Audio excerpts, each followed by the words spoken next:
Hello, my name is Lisa Lundy.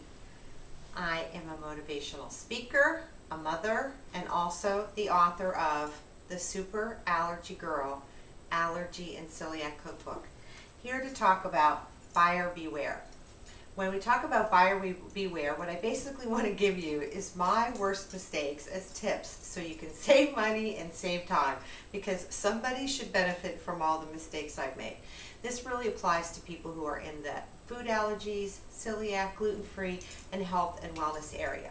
So the first number one thing as far as mistakes I've made is not realizing that I needed to look at someone's credibility. Typically I deal with MDs, DOs, and physicians and licensed practitioners. But these days there's a lot of people purporting to be a health coach, a wellness coach, or somebody that can really help my daughter or her health situation. So my tip number one is, why should you listen to someone? They should have credibility. They should be able to explain to you what their expertise is, how they know what they know, and a broad breadth of things that let you know this is somebody who has credibility. So for myself, when people ask me that question, well, certainly I have a child who has severe health problems, but she's not in the condition that she was in 4 years ago, which was basically a modern day bubble child, that if she went to the grocery store, within minutes of leaving the store, she would need her asthma inhaler. Now she can go to the grocery store today and not need an asthma inhaler, so she's had a dramatic improvement in her health.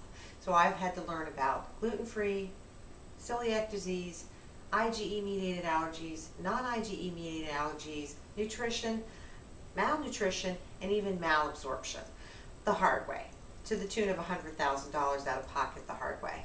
But we have a child who's doing extremely well, and I've made a lot of mistakes. So why not share the mistakes so you can be the beneficiary? For you as a consumer, if you're going to a website for information, which is frequently what we all do when we Google and search and look things up, there are a couple little red flags that hopefully, if you know these little tips, a red flag will go off for you. Number one, on the website. Does the website have an About Me and About Us page with a picture and a detailed biography? If there's no detailed bio and a photo, so you can say, oh yes, this is Lisa Lundy, this is what she is, this is who she associates with, and people, that's something people can verify. I mean, you can verify from my website that I used to work for Xerox or Bausch & Lomb or Roland Blanc Roar. It's very verifiable. So if there's no bio, picture, and detailed information, I would turn and put your running shoes on and walk away quickly. Next thing, is there free content? If there's no free content on a website, and when I say free content, I mean white papers, tip sheets, how-tos, recipes, videos, anything and everything that will help you as a consumer with whatever it is that you need help with. So if there isn't a lot of free content, that would have my red flag going up, ding, ding, ding, ding, ding. Maybe somebody who just wants to make money off of me or my situation. Or likewise, if you have to register to see any of the content, that would make my red flag show up. Another little tip for you is, if you're looking at dealing with someone, you can Google them and see if they show up. Some of these alleged people who are now health coaches or wellness people or so-called medical experts aren't even in the Google search engines, which should make you wonder. Is the person you're dealing with website, business, product? Are they more interested in selling you a product and making money from you, or are they more interested in helping you? That's one of the things that you want to ask. And one of the questions people ask me is, why isn't my book carried in some of the major chains? The reason my book's not in some of the major chains is because I would lose $1 to $2 or so per book. I can't sell a book and lose money, and that's because of politics and chains of commands and multi-level vendors and how you get in, etc. And that's the way it is. But there are other reasons people, carry something. So is a website only going to carry something that they make money on? Then that's not really a commitment to sharing information with you. So these are things you want to look at.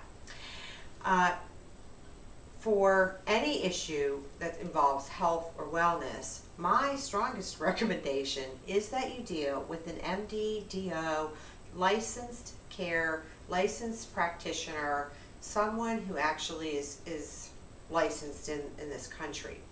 I don't know if you know, but now the big rage is to have people who are health coaches or health and wellness coaches. And there are emails circulating around where you don't even have to pay money to have a shingle to lay out and say that you're now a health and wellness coach. Well, I don't know about you, but I certainly would like to know that somebody knows something and they just didn't sign up to be a health and wellness coach knowing nothing, and they're going to learn along the way. So if you are considering the gluten-free diet, just always remember to get yourself tested for celiac disease before you go on the diet. And the other thing that you need to know in the buyer beware scenario, especially in the gluten-free market, especially if you have celiac disease or gluten intolerance, is that buyer beware. Some of the cookbooks out there say gluten-free in the cover, but they actually have recipes in them that contain gluten. So this is especially important if you are diagnosed celiac.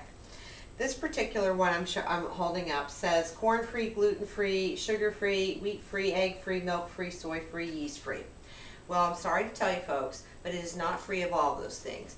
And these little post-it notes are indicators for either milk, eggs, gluten, wheat, etc. So if you didn't know that spelt contained gluten, you might think you were eating a gluten-free recipe. If you're celiac, that would be a problem. Spelt is one of the flours that contains gluten. So does kamut. You know, there are other names for flours that are contained in some of the books that say they're gluten-free. How you can verify that is just go onto Amazon.com and go down past the first however many book reviews, and then you'll see some of the people who've written in to say that they're unhappy because the book actually wasn't gluten-free. When I say my cookbook is free of all wheat, gluten, dairy, casein, eggs, peanuts, tree nuts, coconut, it's absolutely all free of that. It's also 75% free of soy, 75%, actually over 75% free of soy and corn. There's actually no shellfish in it, although I didn't put that on the cover because we wouldn't even ever consider eating it. And the only fish in it is a recommendation for fish oil and something that's in Worcestershire sauce. So 100% of all these recipes. But you just need to know. I certainly wouldn't have bought a cookbook early on if I'd known that I was buying a book that really wasn't appropriate for us. So I hope these are helpful tips in helping you not make the same mistakes that I make. Hopefully that'll save you some time, some money, and certainly a lot of aggravation. For more information and to download a one-page tip sheet, well, I can't remember if it's 1 or 2 pages, please visit my website, www.thesuperallergycookbook.com, where we're dedicated to helping you live a great life regardless of your situation. Thank you.